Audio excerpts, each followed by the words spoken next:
I'm only going to say this once, so listen very closely. The code phrase is hiding in plain sight. You'll need it to discover any further coded messages. This is vaguely scientific.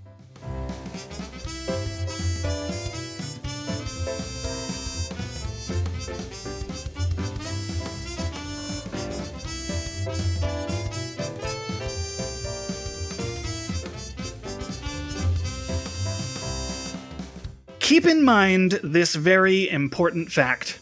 I am Derek. Let me introduce Jim, the most science-y of all the scientists that I know. Looking good, Jim. It's true, I'm very handsome.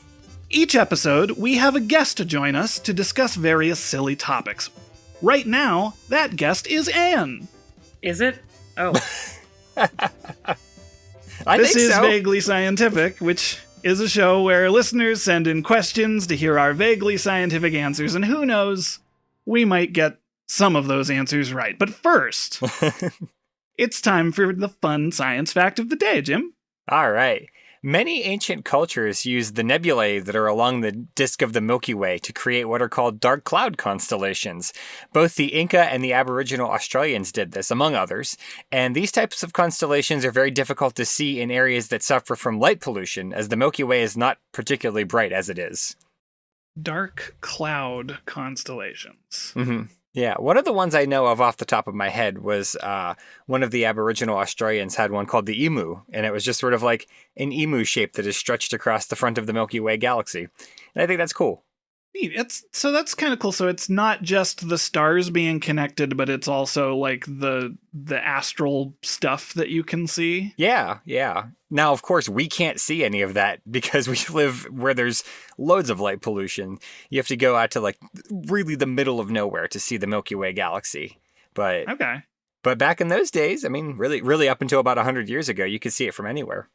That's really cool because those things are like constant then, and you always see pictures of the Milky Way and different, like what looks like clouds in the sky, and I always think if they're clouds then they're going to move a lot, but these are actually like celestial bodies. Yeah, they're clouds of dust and gas that are many light years away.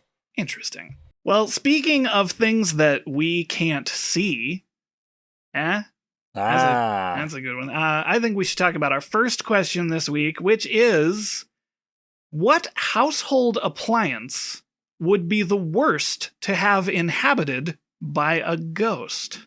Bidet. Bidet. Okay, that's the answer. That's it. We did it. Good job, team. Yep. Oh man. Woo. I want to let everyone know that on my notes I titled this segment Haunted Household Appliances. Yes. With an ellipses. So I think that the first thing that I thought of was actually the hot water tank. So not all that far removed from the bidet, I suppose. Okay. But because I was thinking, there are two things I was thinking of with this actually. First off, I remember that when we first moved into our house, they had wisely turned the hot water tank down to like vacation mode or whatever it's called. Mm-hmm. And so I went to take a shower and I was like, there's no hot water. Oh no. And so I went down and I was like, yes, they turned it down because the house was vacant for like a month. And I was thinking how much mischief a ghost could cause by altering the temperature of your hot water, whether they lower it way, way, way down or they spike it so that it's way hotter than it should be. And that would just be unpleasant. Similar to that concept, my immediate thought was the actual, besides bidet, because that would just be unpleasant for everyone involved. Yeah. But I kind of thought of like horror movie scenarios, and immediately my mind went to any appliance that is a gas appliance. So like your furnace or your oven, because that's how they're going to kill you. Yeah. Right. Yeah. They're either going to start a fire or they're just going to fill your house with natural gas. Yeah. Like if the ghost is not, now admittedly it doesn't imply, the question doesn't say the ghost wishes you harm, but I think even if they were still trying to communicate with you and the only thing they could like affect is the the gas oven, I think it's also going to be a bad time. Yeah. Yeah. Well, that's what I started with, was what does the ghost want? And I took it a step further to say, let's define worst in terms of, is it for the people in the house that the ghost is haunting, or is it for the ghost themselves? So I decided to look at that perspective, and that's why I started thinking, what does the ghost want? If the ghost does want to harm you, that's a great answer. When in terms of like horror scenarios, my first thought was dirt devil, because it's a devil. I don't know. It's a devil for the yeah. Does the ghost care about brand names? Will it haunt a not dirt devil vacuum? Like, is it a shark vacuum? Nope, and they're like, nope. Absolutely not. No, because ghosts do not like Hoover. That's the product placement movie crossover that they've done. See. Hey, dirt devil, call us. I don't know that they'd want that. That's fair. But, you know what? Well, so anyway, I got hung up on how exactly can the ghost interact with the appliance, and I don't think there is a hard answer to this, so we can explore all sorts of different directions. But I was thinking, I have several different examples, but just let's look at like a toaster. That's the first thing I think of when somebody says appliance. Toaster is also on my list, but this is a funny little honorable mention. Okay. Well, it's just an easy thing for me to kind of put this through. Like, if a ghost is haunting an appliance, does that mean they can control the electrical mechanisms, the digital mechanisms? What about the analog or mechanical mechanisms? And then taking that further, can they control the object in physical space? So, like, can they do something more than just push down the handle and start toasting? Can they pick up the toaster? Can it be, like, flying around? Like you see in, like a poltergeist scenario? I think it'd be really funny for them to control the heating element of the toaster and burn, like, really mean messages into your toast. That's what I had down, is because, like, if they haunt a toaster, they can just leave you messages, and then you can foil them by putting in something like an English muffin. Oh, that's awesome. That does not present an even surface. I came up with a few different things that, like, if a ghost wants to scare you, I think that's the easiest. They can just make lights flash and jump around. If a ghost actually wants to harm you, that's different. But a lot of times ghosts are depicted as having, like, unfinished business or wanting to convey a message or something. And I did not think about writing a message in toast, but I did think about, like, if you could control the digital interface of, like, the clock or a clock on a microwave or something, like, they could try to communicate with that. They could do some kind of, like, Morse code thing. What if they just force popcorn to pop in Morse code? Yeah. And that's when I was like, okay, what if they want to do harm to you? And then I stuck on microwave, and I thought, ooh, can they operate the mechanical door latch so that they can open the door while it's microwaving and they can set your kitchen on fire? Well, yeah, because, I mean, with the microwave, there's a safeguard in place where it will just cut off the power. But if a ghost is doing something inside of the microwave to prevent the safety mechanism from kicking in, then, although didn't we determine that the amount of actual microwave radiation coming out of a microwave is not enough to really hurt you in any meaningful way? They could start small fires, which I think, if they're calculated, a small fire can easily turn into a big fire. Yeah, no amount of fire is really good to have in your house unless it's, like, on your stove on purpose. Well, I mean, to that How much end, fire is a good amount? I mean, if the ghost is really just feeling some arson, they could just inhabit your charger, like a phone charger or a computer charger or something. Because is that an appliance? I don't know if that counts as an appliance. Oh, that's true. Yeah. Well, I wondered if computer counted as an appliance. You know, now I'm going to have to look up, like, what is the dictionary definition of appliance? Do it now and tell us. It's a thing that does a function or something. I don't know. Oh, that's extremely broad. Yeah. A device or piece of equipment designed to perform a specific task, typically a domestic one. So as long as it's not at work, it's an appliance. Yeah. Well, because I looked at the 1998 made-for-TV movie Dreamhouse, in which an AI house, a family goes to live in an AI house to like troubleshoot it and test it and stuff, and it develops a consciousness and decides that the humans are trying to prevent it from taking over the world or something.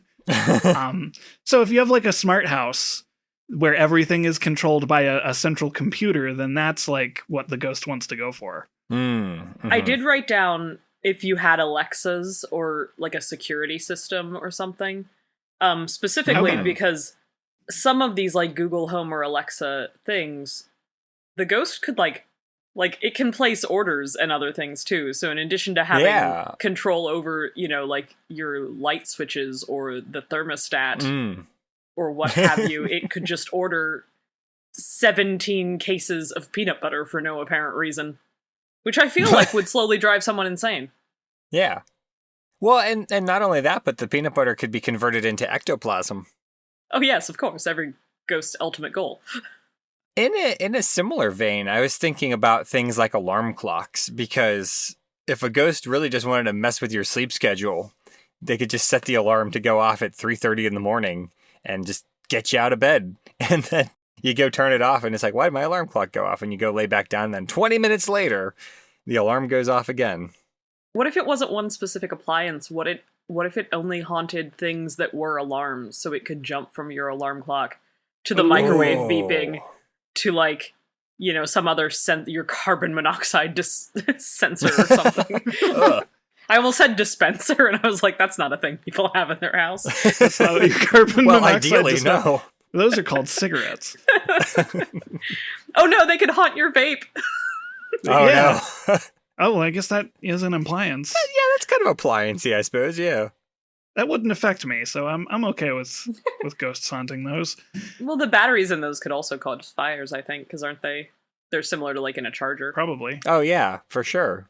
In the few things that I Googled for this question, I was going to say in my research for this question, I was like, who am I kidding? This isn't research. What appliances have been haunted by ghosts in the past? Yeah, and how did it affect the denizens of the residence? I now am getting ads for the movie Paranormal Activity, and I can't help but figure that's just related to me looking up hauntings in electrical appliances. Could also be that we're recording this in October, but I don't know. Yeah, true. Probably a combination of the two, let's be honest. Another thing I was thinking about was sort of just like your furnace, air conditioner, like your whole HVAC setup. Because I don't know about the rest of you, but there's sort of a range of temperatures where I'm comfortable. And that range of temperatures is not super narrow, but once you start getting down below a certain temperature, then I'm like, I should really turn this heat up. Or like once it starts getting above a certain temperature, I'm like, I really ought to. And so like if a ghost is haunting your thermostat or even just the HVAC system, then they could just move it up and down and there's really nothing you could do about it. And they could make your house 87 degrees Fahrenheit. And that's just, you got to live with it. You're going to have to pay that bill, man. That's awful. Oh, yeah. I didn't even think of that. Well, that's on the list of what does the ghost want options. It just wants to annoy you. Yeah. Which just wants your gas bill to go up. Yeah. It works for the gas company. It's the ghost of Columbia J. Gas himself. Columbia J. Gas? Yeah, that's his name, sure. It did make me wonder when I was looking at options for this, what it's similar to, as you said, Derek, is it worse for the ghost or is it worse for the person trying to use the appliance? And I did sort of think about if the point is like the ghost is trapped in the appliance like a genie. Or maybe not quite the same. Like, is it an appliance that they can't leave? I was kind of like, oh, well, anything that you could just small things that you could easily replace or get rid of, like our toaster, probably wouldn't work out well for the ghost. I have this, I didn't really know how to bring this up because it's not like a scientific or productive addition, but it's just in my head. I was thinking of a vacuum cleaner. And this is when I was talking about, can they interact with the object like without just controlling how it works? And then I had this image of, is the ghost in the appliance or are they just tethered to it? And then I have this image of, can the ghost manifest itself as long as it is running the vacuum? Oh. Something like that. And then I was thinking, vacuums aren't really dangerous unless somebody can pick one up and hit you with it. I feel like you could start a fire with a vacuum. I feel like at this point we've realized you can start a fire with any appliance. Also any true. Appliance, yeah, fire. That almost makes me imagine, like, if the ghost is manifesting separately, like we're getting a full body apparition, but only when you turn on the vacuum. I just have this very, very comedic image of somebody like vacuuming, and this ghost is just telling them their opinions. You know how you vacuum too far and you pull the plug out of the wall? Yeah. They just vanish in the middle of the conversation. I feel like that you're going to annoy the ghost. Mm-hmm. Oh, that would be a fun. That's get your payback for the gas company. Like, oh, I'm just gonna keep turning the heater off. Yeah. Well, that also begs the question. Also, further down on my list, I had if it's tied to an appliance. Again, I'll keep using Derek's example, like the toaster, because it's useful. But like. Yeah. What happens when there's a power outage? Oh. Well, maybe that's how the ghost gets away, is that they're finally freed by the lack of electricity. They're not tethered by it. Well, that's why I was kind of thinking, can they control things in like a supernatural way? Like the toaster, for example, in order mechanically to light the heating element, it has to be getting electricity and you have to push down the handle to trigger the heating element to work. But can a ghost just heat up the heating element? In which case, does it need electricity? If that's the case, I would love to invite a ghost to come haunt my fridge. Because every time we lose the power, I'm always like, oh no, I'm going to have to throw these foodstuffs away because the fridge isn't running. But if a ghost wants to keep that stuff going... I think that it would be really interesting to befriend this ghost and sort of put them to work doing things for you in a way, like not in a malicious way, not that you're like, you know, making this ghost beholden to your will, but sort of just like, you know, hey, I'll give you this little piece of toast and you can burn a fun message into it. And also you get to live in my toaster for free and you can snack on all the crumbs. Then you sort of run into the like an Addams Family-esque type scenario, or like the end of Beetlejuice, where now we're friends with the ghosts. Mm-hmm. See, in that scenario, I think the worst thing for it to be stuck in would be something it couldn't communicate through. Because if it's a friendly ghost that I want to be pals with, it would be much more useful for them to live in my toaster and send me burnt messages versus like my KitchenAid mixer, in which they are just trying to spin the dough at various paces. Yeah, I think I would get frustrated very quickly with any sort of Morse code beeping from my appliances. Yeah. I don't even know if I'd realize it, to be perfectly honest. I would not be a good ghost host. Well, yeah, this is assuming we've built a rapport with the ghost, but if you just start there, I don't think I'd ever figure that out. Well, in terms of not noticing it, I wrote down also... So the place I live now doesn't have this, but I know when I go to visit my mother, she still has a landline. And okay. You know, the phone is still on the hook, and technically that number exists. Like, if I really wanted to call through it, we could. But she never answers it. Because at this point, the only thing that calls the landline is, like, you know, scam artists and telemarketers and things. Yeah. So that phone just rings constantly. So if somebody was trying to hunt her through it, she'd just flat out ignore it. But it's an outdated piece of technology that still exists. And I thought about that as the worst thing to haunt, is like that thing that's still in somebody's house because it's an old house, but they don't use it anymore. Mm-hmm. Yeah. There's a movie that came out a couple years ago called The Black Phone. I think it just got a sequel. I guess it did okay. I don't know. But the premise is that there are ghosts calling through this phone, and that's as much as I'll say about the movie, because it's the only bit that's relevant, and also then I didn't spoil the movie. Yay. Yeah, I think we probably could have inferred that from the title. Yeah. Well, there's a phone in it. What? It also takes place in like the 70s or the 80s, maybe 90s. I don't know. But when landlines were still a thing and cell phones didn't really exist on a large scale. And that kind of ties into the other thing I was going to bring up, which was televisions. And I wanted to put forth that either through a telephone or a television, depending on how much control the ghost has over the appliance, could it just make the speaker deliver its voice to you? And conversely, with a television, could it create images on the television? Well, if we believe The Grudge, it could just deliver the ghost to you. Or no, The Ring. Oh. Which one is it? Oh, that's right. That was The Ring, yeah. Ring, True, sorry. true. Well, yeah, that's through a VHS tape. Chain letter VHS tape. Sure, but the VHS tape doesn't get you the ghost. It has to have a TV. True. I was thinking for the TV, if it just like did that thing where it flips channels so that like each channel says like one or two words and then it flips to the next one to continue the sentence. Oh, that would be so frustrating for the ghost. Yeah. It's like, oh, what's on TV tonight? They'd probably have a better time with a smart TV then, because they could just, go search videos on YouTube or something, or True. whatever services you have signed up for. There was a website, I don't know if it still exists, but I played with it back in like mid 2010 era, that was like you could type in a sentence or whatever, you could type in some string of text and it would put together video clips from various movies and television shows and stuff that would just read off whatever you've written. Mm-hmm. And I remember that being a fun idea, except that it was very early, or they couldn't get licenses for things or whatever.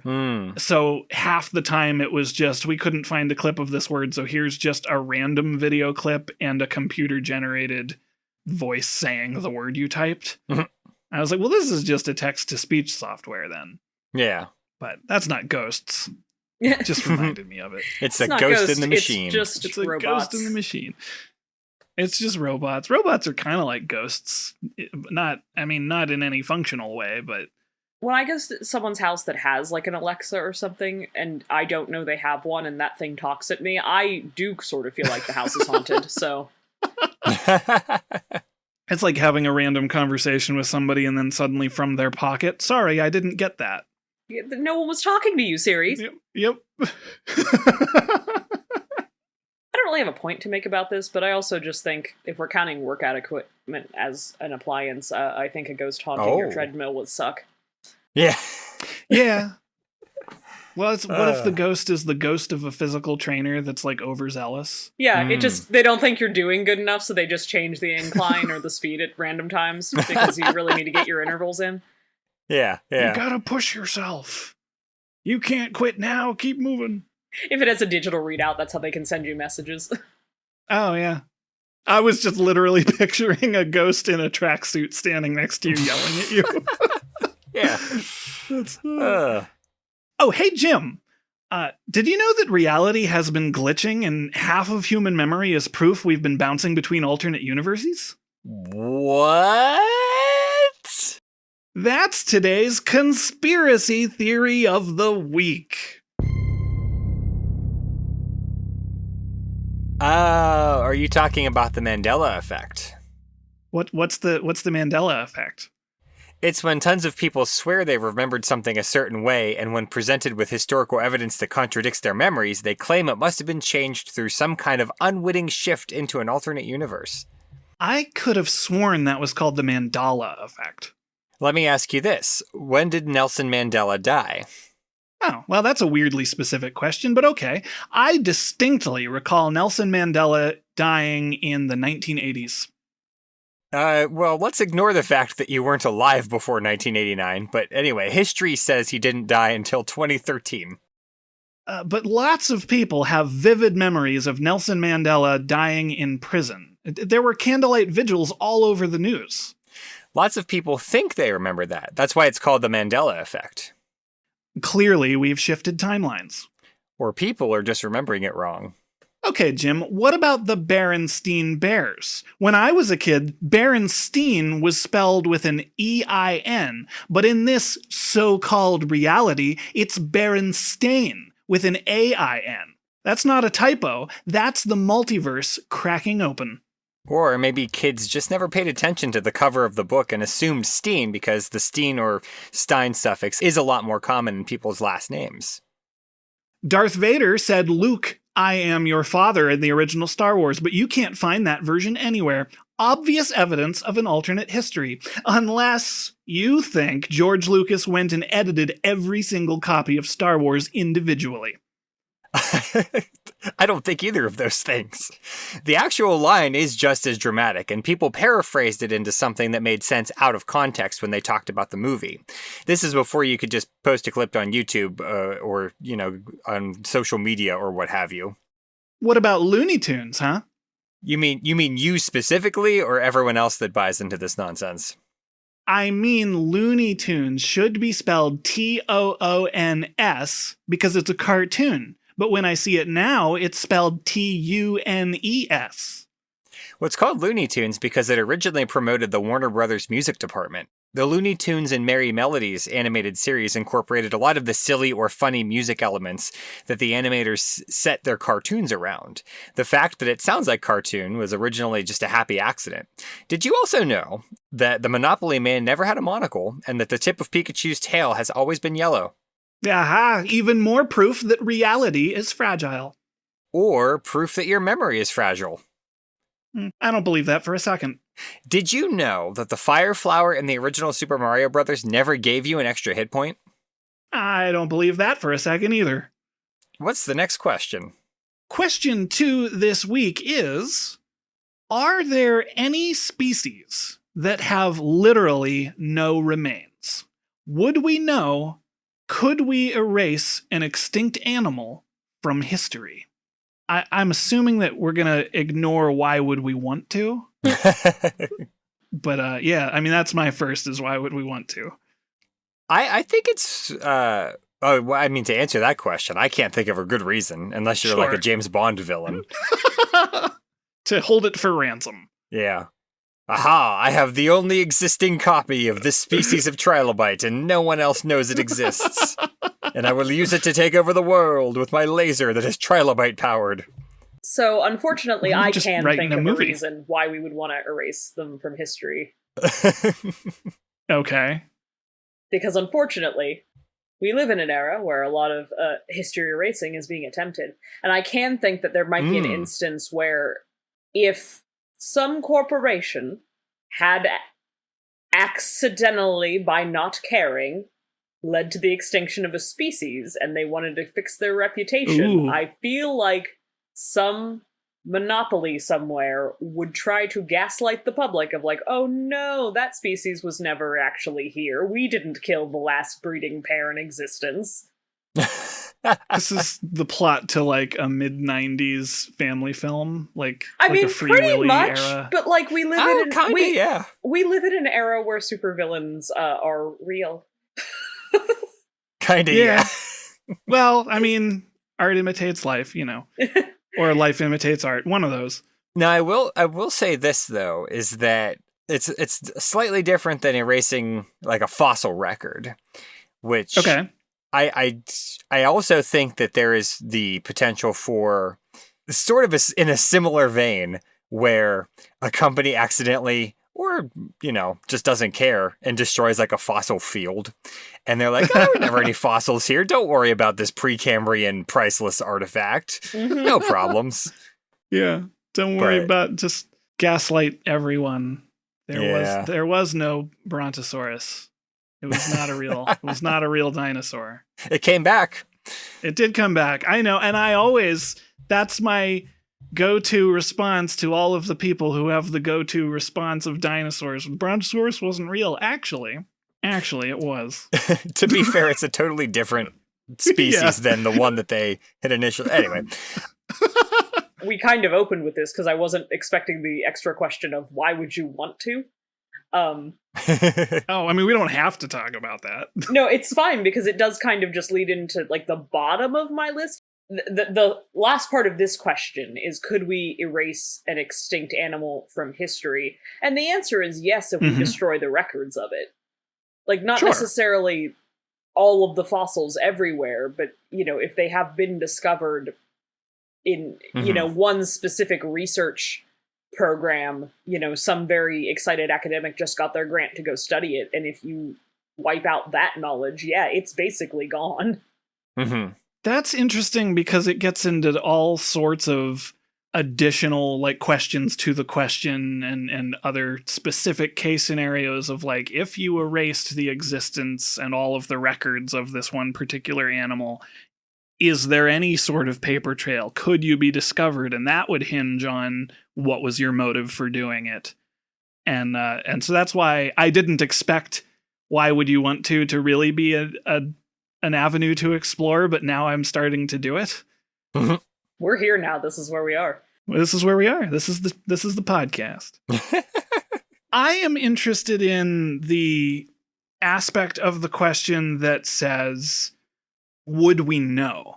That's the middle bit of the question. And I know that there's probably a very reductive answer to that, either yes or no. Mm-hmm. But I was looking at Bigfoot, not in person, but just the idea at the window in your yard. Yeah. He was just playing poker with some random deer. Well, it's rude to stare. I promised I wouldn't tell people that.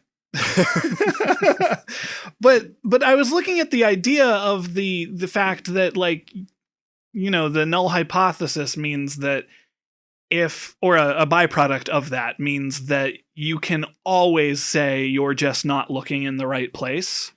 And obviously this is a silly response, but that led me to you only need to find one black swan to prove that not all swans are white. Mm-hmm. And I looked at, I saw this recently. The slender-billed curlew is a recently confirmed extinct bird that was declared extinct in November of 2024, which is as of recording, or as of the release of this episode, just about a year ago. And this was a migratory bird. The last confirmed sighting of it was in 1995. Oh, interesting. And so they just confirmed that it was extinct. This is 19 years later. And the reason that it went extinct was due to habitat loss due to conversion of grasslands to agricultural land. Mm-hmm. So that's what kind of led me, would we know? There are animals that are not currently extinct, or at least we don't know for sure that they're extinct, that it's going to take us a while to confirm that they are. I guess that's a little different from erasing any knowledge of them. Mm-hmm. So I don't know. I just thought that was really interesting how long it took us to confirm that animal was extinct.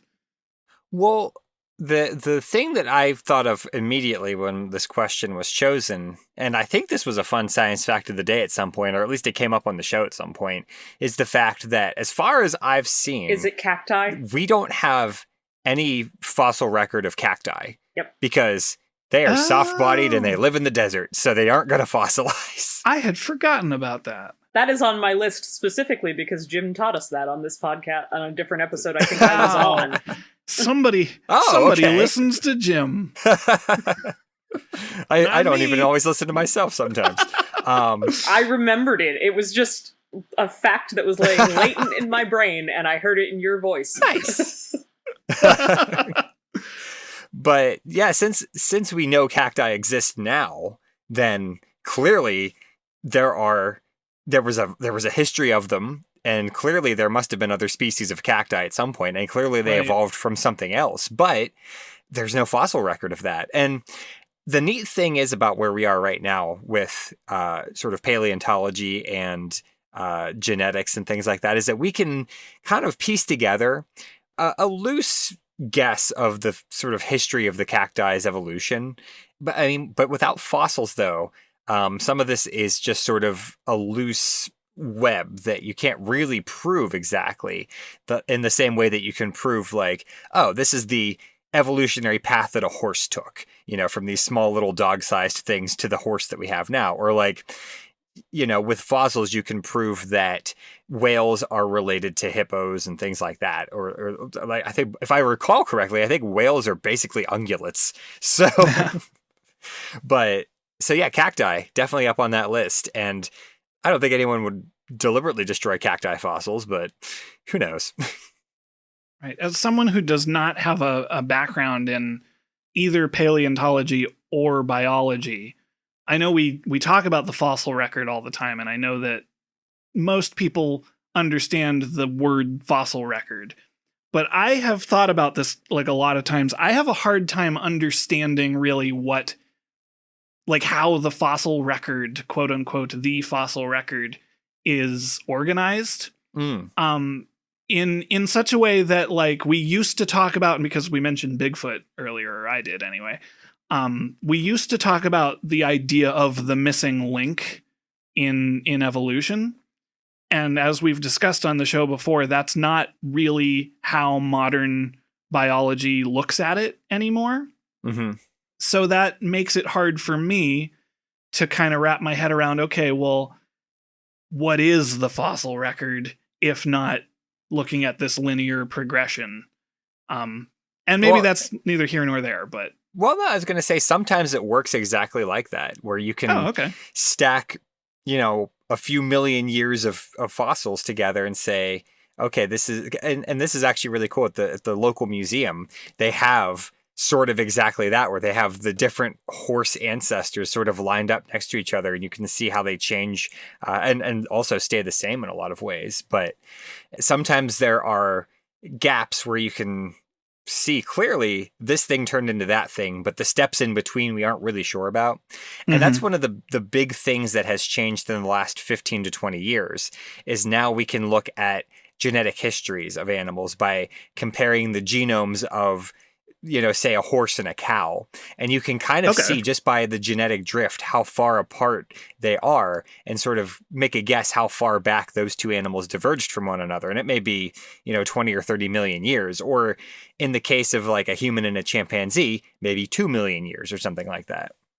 Okay. So on that note of the natural progression of things, I have written, because I remembered that cacti don't have fossils, and then I have a note here going, sentient? Ask Jim. Because cacti aren't animals, right? But do we ever have an instance... Because my general understanding is things gain sentience, and I say that. But, like, we start from, like, small-celled organisms, and we got up to people over evolution in millions and millions of years. But, like, has anything started as an animal and then, like, lost sentience? Oh... we're all turning into crabs. I don't know. That's true. But I mean, crabs are probably self-aware enough, So, not that I can recall, like off the top of my head. So we don't have examples of something starting as what we would consider like an animal and then shifting into plant or fungi. Yeah, I can't. I can't think of, because the thing about the basically the kingdom system is that all of the cells are structurally very, very different, at least in fairly important ways. Like the inner gooey stuff, like all these things have mitochondria, which is, of course, the powerhouse of the cell. But yeah, All right. exactly. All right, everybody. But so like plants have cell walls and animals do not. And fungi do have cell walls, but they are chemically extremely different than the plant cell walls. So switching from one to the next thing structurally wouldn't necessarily be possible. But that being said, that doesn't mean that there isn't a path to go from, and this is where the protist kingdom gets a lot of people very riled up, because the protist kingdom is kind of a junk drawer of things that don't fit into the other three kingdoms. Oh, I love the junk drawer of nature. Tell me more. We have a whole episode about that. Oh yeah, that's right. That was a while ago, I think. Yeah. But in the protist kingdom, you have things like slime molds, which sort of structurally appear to be similar to fungi, but function fairly differently. You have things like the euglena, which is ostensibly an animal cell that has chloroplasts in it, so it can photosynthesize. I'm trying to think, like amoeba. A lot of the things in the protist kingdom are things that are single-celled, but they are not bacteria, because bacteria are also structurally completely different than any of the other kingdoms. I want to point out, this isn't exactly answering the question, is there anything that we've seen go in reverse, because we think of gaining sentience as progress. So reverse of that would be losing sentience. I mean, I could do with less sentience some days. That's, well, being numb and losing sentience are not exact. Anyway, but I had the follow-up question that I've almost kind of answered a little bit, or at least found an avenue to go down. We've talked before on the show about different animals gaining, like, forming civilization or becoming the dominant species if humans were to go extinct. But we've never, as far as I remember, we've never really talked about the idea of plants having consciousness or developing the capacity to form a civilization or whatever. Again, they're in Protista, so they're not plants, but I would immediately start with slime molds. Because I don't know how much everybody knows about slime molds, but they can, like, solve mazes and they can, like, adapt to their environment. They're very fascinating. And I'm convinced that if Venom from Marvel Comics was real, it would have to be in the Protista Kingdom and it would have to be related to a slime mold. Well, and that's one of the things that I think is really fascinating about Protista. And I feel like we did talk about some of these things briefly when we had that episode, which I think was in the first 100 somewhere way back then. It might have been like nearly 100 episodes ago exactly, actually. But the things that are in that kingdom, a lot of scientists argue should be their own kingdoms. Like instead of having the four, well, there's like 6 kingdoms because they've sort of done things with the bacteria, but like instead of having the 6 kingdom system, it should be more like 12. So you say they've done things with the bacteria, it makes me think, oh, we have erased species from history. No, so there are 2 different genre of bacteria. There was a venom slime mold that we just will never know about. Yeah. There were 2 different, because when I was in school, at least, they said, oh, there's the 5 kingdoms. There's plants, animals, fungi, protists, and then something called Monera. This was episode 59. Holy moly. I thought it was more recent than that. In the show notes. Yeah.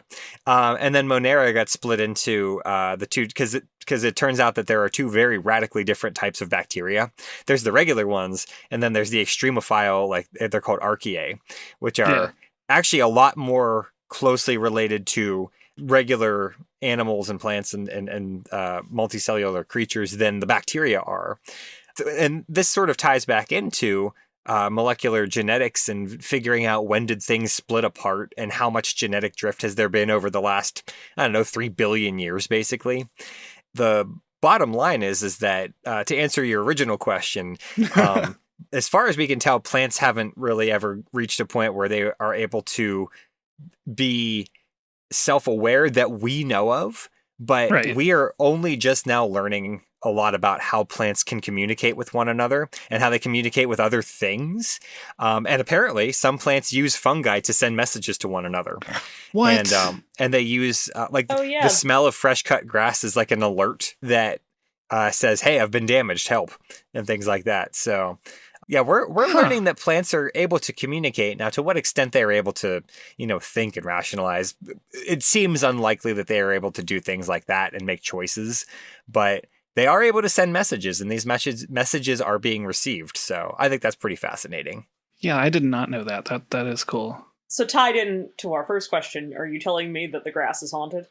The grass is haunted. What plant would be the worst for it to be haunted by a ghost? I think my grass is haunted because it grows your fast. Lawnmower. Oh, we didn't. Your lawnmower is going to be haunted by the ghosts of the grass screaming out for help. Yeah. It's for revenge. They want revenge. That explains a lot, actually. The plants have ghosts. Oh, no. That's a new question. That's a new question. Oh, I'm doing research into Batman villains. So I'm going to tie this back to our original second question.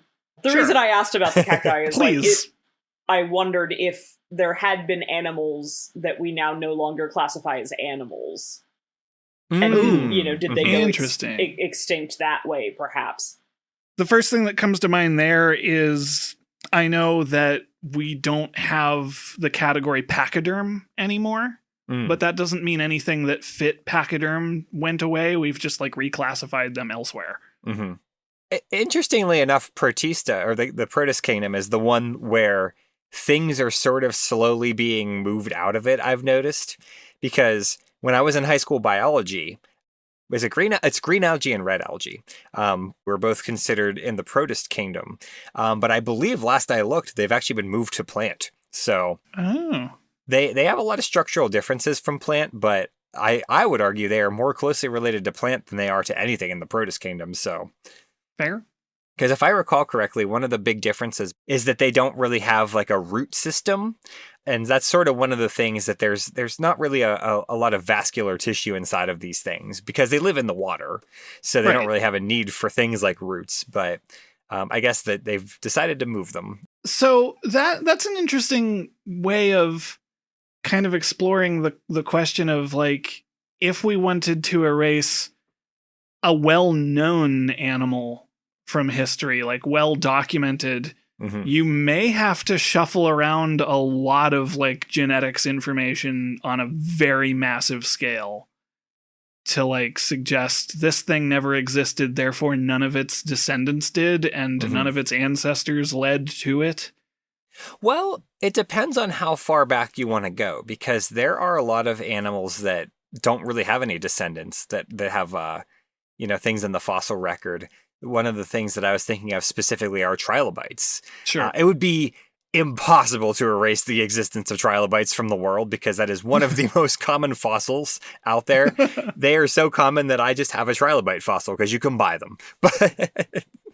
But something like that went extinct, I don't know, 300, 400 million years ago, would probably be a lot easier to erase than something like the dodo bird, for instance. Right. So, I mean, I realize we're sort of ignoring a little bit the first part of this question of, is there any species that don't have remains?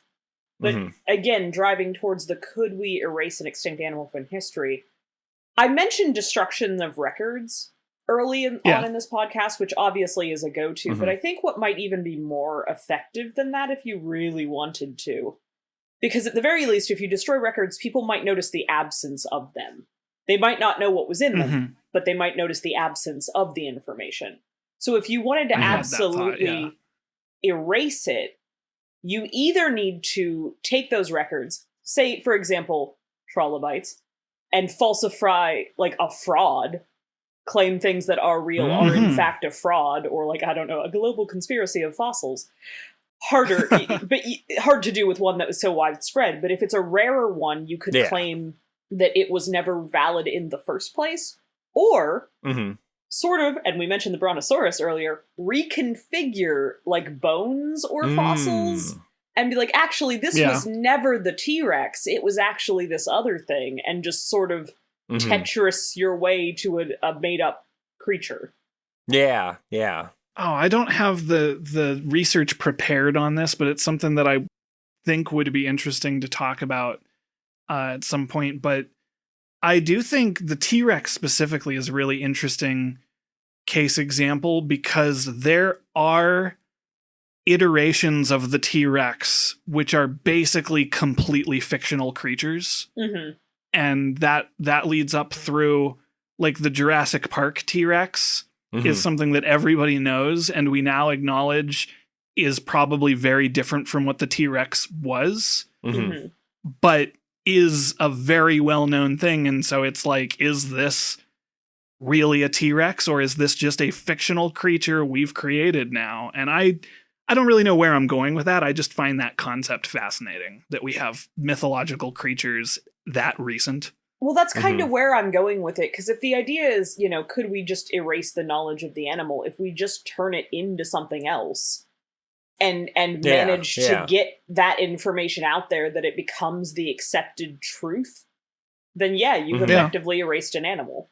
Yeah, yeah. Pull the wool over everybody's eyes. And the other thing I was thinking about, though, is the fact that, and it's possible that you maybe both have seen this in the research, is just that the current estimates for the number of species that have actually fossilized is actually very, very low.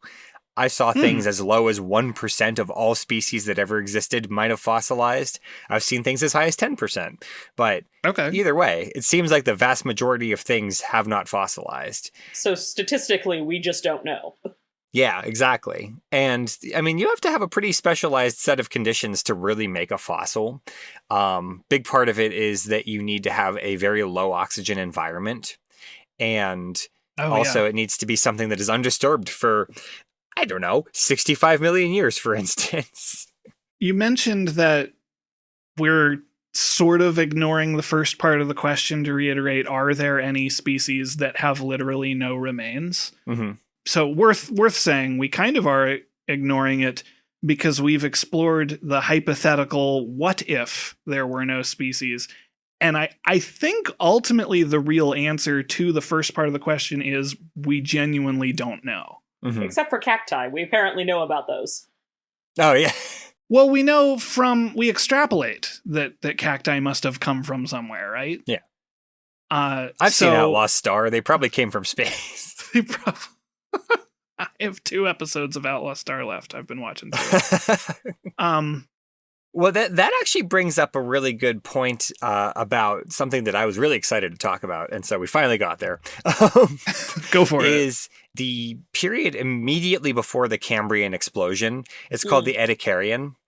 And the Ediacaran period, the Cambrian explosion, I should say, is the period where basically every modern phylum exploded, and there was just a dramatic increase in just the diversity and body plans and just animals just took off in the Cambrian period. And for a long, long time, they were like, oh, this is when multicellular life sort of arose. And it turns out it's not. And we have started finding a lot of multicellular animals that lived in the Ediacaran period. But the big problem with the Ediacaran life forms that we've found so far is that by and large, they are all very soft-bodied. So think of things like jellyfish or sea combs or even sea anemones have a harder body than some of the things in the Ediacaran. And so one of the cool things that I love about Ediacaran life is that we aren't entirely sure what a lot of it is yet, because all of these things that have these soft bodies have kind of been smashed flat. And so there are some things where we can guess based on sort of the, I guess, what would you call them? Like the veininess, like the patterns of the little, veiny bits inside of them, or, like if they have certain symmetry to them, we can kind of infer, okay, these are probably related to, primitive jellyfish, and these are probably related to things that eventually turned into like a sea anemone. But for the most part, a lot of these animals are still very mysterious. And one of the big reasons I wanted to bring up the Ediacaran is because there is this fossil, and I believe there are lots and lots of these actually, that I think are super cool. They are these trace fossils.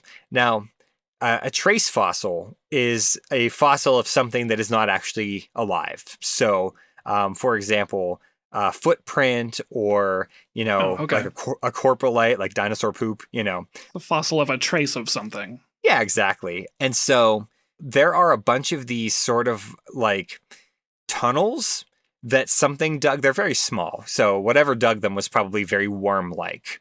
But there are all these tunnels that are clearly done by an animal, but we don't know what the animal is because we haven't found it. And I think that's so cool. We found their trace fossil, their tunnels fossilized, but the animal, we have no idea what it could have possibly been. We just can guess the size based on the size of the tunnel. Is it true that fossilized mollusks, like we only have like the beaks of like octopus and squid? Oh, I don't know. That seems possible. Let's see. I'm going to search fossil squid. Fossil squid. Or actually fossil octopus. Oh, wait. Is that right? Because that's just a whole octopus there. Are you going to get the Michael's Craft Store Halloween octopus that is all bones? Oh, I'm looking at what you're looking at, I think. Is it the Protero octopus? Yeah. Or Proteroctopus? Yeah. When's this from? 164 million years ago. Neat. So this is a very similar case where this was an animal that was clearly smashed flat. And since it has a fairly soft body, it's sort of embedded in that layer of rock. But being that an octopus has more internal stuff, I guess, it probably retained more of that shape. And also it's recognizable. Like, you look at an octopus and it's octopus shaped, whereas it's a Cthulhu. lot of these Edicarian things are like, oh boy, they're so interesting because a lot of them sort of look like what I would think of as sand dollars. Some of these look like they should be plants, but they have a three-dimensionalness to them that makes them probably not plants.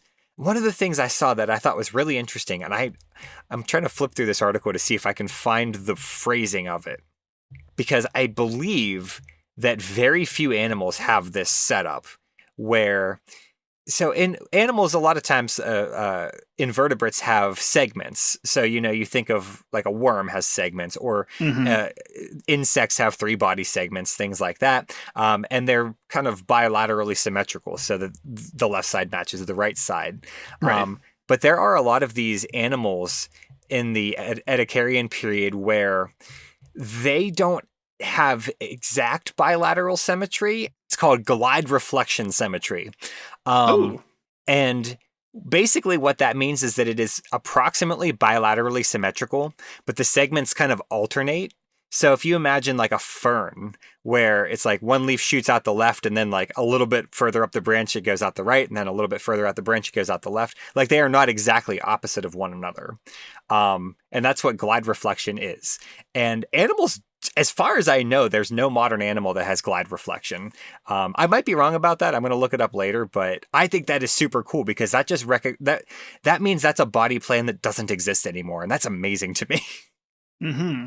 Perhaps a less efficient body plan that did not survive.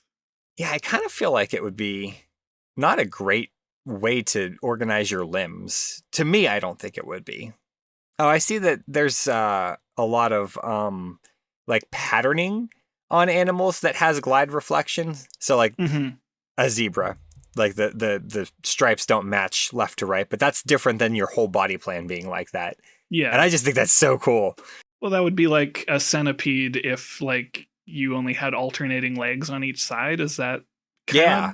Yeah. And I think that is so cool that there are just like whole genres of animal that don't exist anymore and that we don't know much about them. Because like, I mean, there's loads of extinct animals but like, I don't know, when I look at a trilobite, I'm like, okay, sure, that's probably like an arthropod-esque. I can wrap my head around what this thing is supposed to be. But there are some really weird Edicarian things where it's like, I can't even envision how this works in 3 dimensions. And I love that so much. Gotta crack the case. Yeah. And that's one of the challenges because, I mean, a big part of the fossilization process is that it has to be undisturbed for as long as it needs to be to make it to the modern world. And, the Edicarian period was like 560 million years ago or something like that. So something being undisturbed for that long is really, really rare. It's because we keep disturbing things. Right.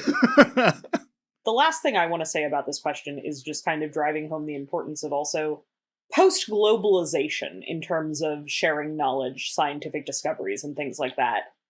It's a little harder to lose things because it ends up in more places. Yeah.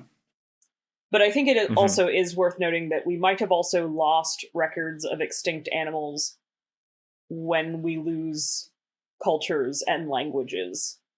Oh.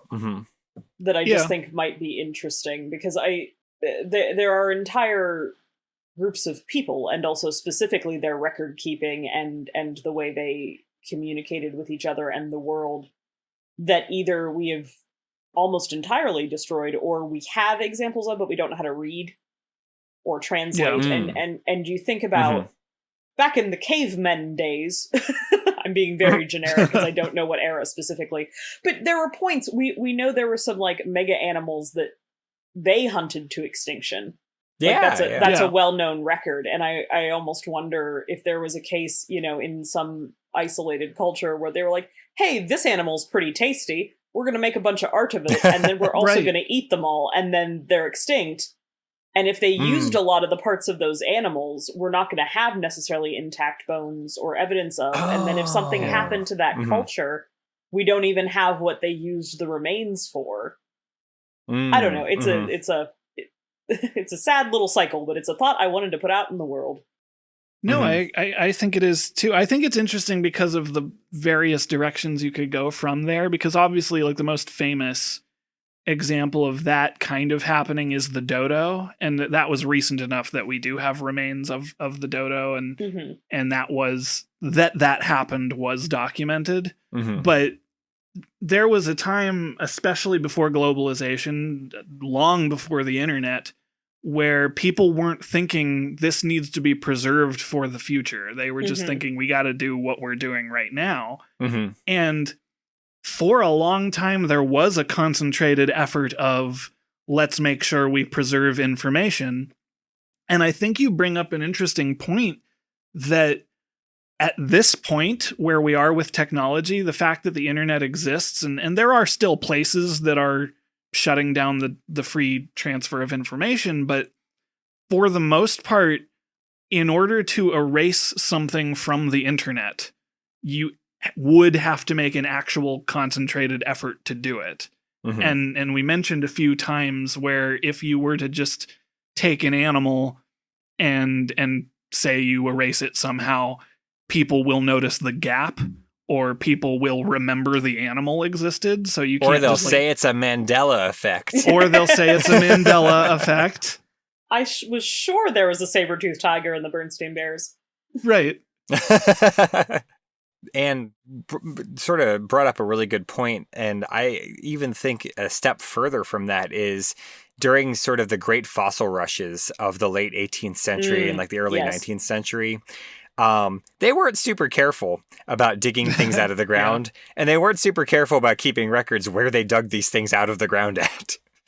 And I'm guessing there's a lot of lost knowledge in that, where they were in such a rush to look for really big dinosaurs and things like that, that there was probably a lot of stuff that was small that was destroyed alongside those, giant dig sites. Yeah, because dinosaurs are the big headline makers. Yeah. And also if you don't keep track of where you find these things, then there's a lot of context that is lost. And like, especially if you look in areas that have very large fossil beds, you can actually find a lot of the remains of the environments. So plant life and other small animals, but also nests and things like that.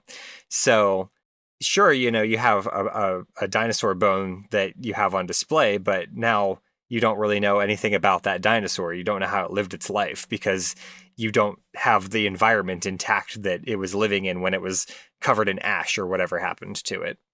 I mean, Holes would have been a much shorter book if Caveman didn't give that lipstick tube to X-Ray. Just, I was proud of the obscure reference and needed to say it. Is Holes obscure? It in relation to this conversation. Reading in my school. I guess it has very little to do with this conversation. Fair enough. Yeah, that's why it was obscure. All right, listeners. Well, there's probably plenty more to say, but in the meantime, what I would like you to let us know is, are there any extinct appliances that have literally no remains? An 8-track player. I bet there are. Jim, the wheels in Jim's brain are turning now. But if you have any thoughts on that, like Jim does, or anything else that we talked about, you can email us at feedback@vaguelyscientific.com, or you can comment on our blog, or you can like us on Facebook, or you can follow us on Blue Sky @vaguelyscientific. Hey, Jim, quit thinking about appliances real quick and tell me, where do we get all these wacky questions? We get them from you, the listener. And if you have a question that needs to be answered in a vaguely scientific manner, please email us at questions@vaguelyscientific.com.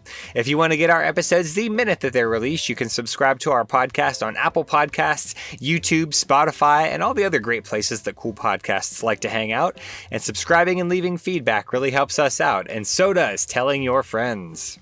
The more friends you tell, the harder it is to erase us from history. Yeah. Our vaguely musical intro is composed by Anthony Pizzelli. And don't forget to check out our merch store over at vaguelyscientific.threadless.com. This is a great time to get those presents for your friends and loved ones. And if you want to get presents for your enemy, I'm not going to stop you. Yeah. Spite presents. Yeah. Thank you to Anne for being our guest this week. You are very welcome. Yay! For Vaguely Scientific, I am Derek. I'm Jim. I'm Anne. This is Vaguely Scientific. Ready to sign off? Over and out. Be back next time. Obviously, it'll be in 2 weeks. Till then, listeners, see you next time. This is Vaguely Scientific. Toodaloo, everyone.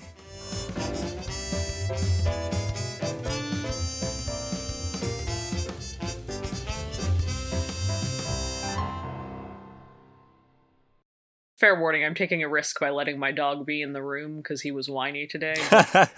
You might hear dog opinions when you're editing. I never mind, but I don't edit, so. Dog Opinions. The spin-off podcast starring Anne and the dog. Anne and the dog.